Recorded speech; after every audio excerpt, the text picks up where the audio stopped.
All right, this is a watch list video for Monday, April 2nd, showing you the SPY here. On Friday, at one point on an intraday basis, SPY was in a pretty good push down here, but a nice bounce off 205. I'll switch to 60s.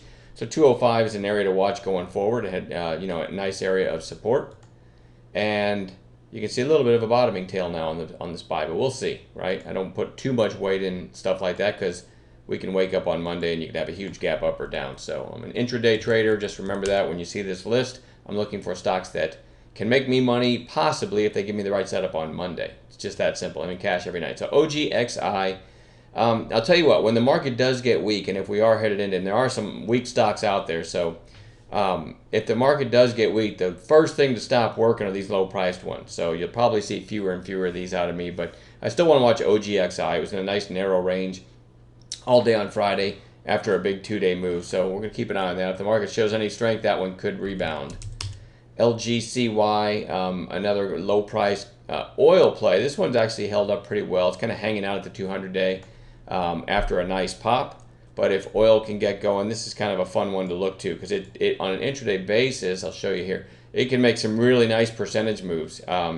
Using 15-minute candles, this one from $1.94 to 324 in about 45 minutes the other day, and you can see another nice move here.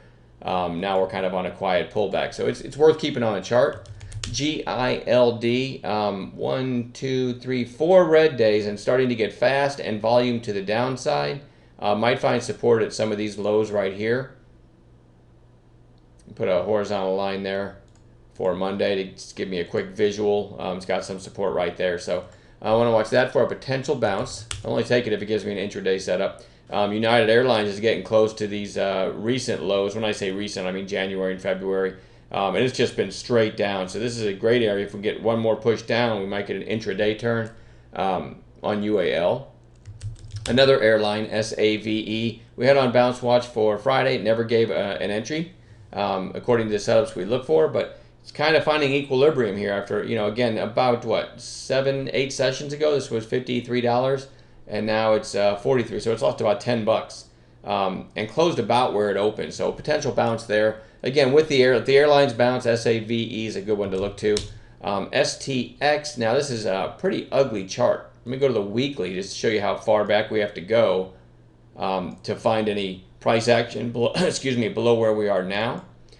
So I don't go back this far to look for support or resistance. I'm just showing you it's been a long, this is at, who knows, 3-4 year lows, something like that. All right, so I am not bullish on this chart, but sometimes when something sells off pretty hard, you can get a nice bounce the next day because sellers get overconfident. Especially if this sells off early in the morning. Sometimes on a setup like this, you can get a nice reversal on that early selling. Shorts jump in, just piling on, and then they can get surprised by a snapback. So it doesn't cost me anything to have STX on a chart. Apple did find nice support. I actually called this one in the chat room on just, I'll show you something here that I like to do. When I have something that's down into support on the daily, oftentimes you get this, right? A lot of people think, okay, well, maybe a 5-minute buy setup, but it's going to chop around for a while at support. And again, on Monday, it might open down here, who knows? But you generally get, a battle at support. What I like to do is switch to 15-minute candles just to, for lack of a better term, just to clean up that choppiness. And I jumped on the mic in the room and said AAPL might just give a quiet 15s entry, meaning a 15-minute buy setup.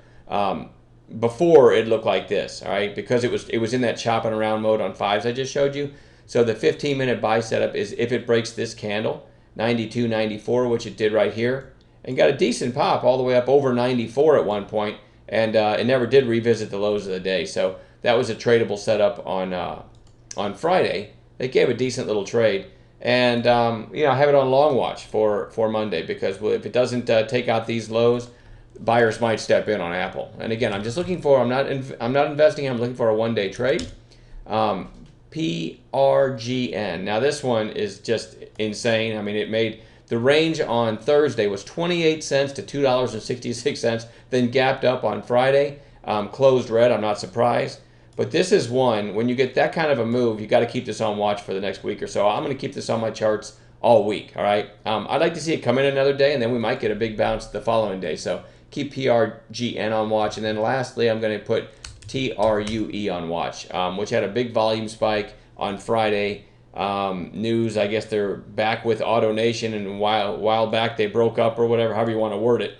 They had a falling out with AutoNation, and I guess their relationship's back together. At least that's what I heard on News Squawks on Friday.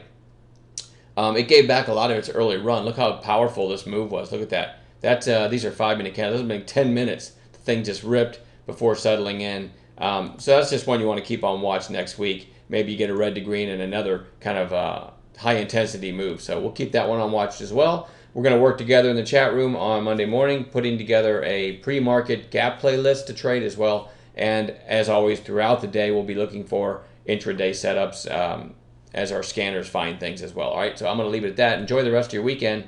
We'll talk to you on Monday.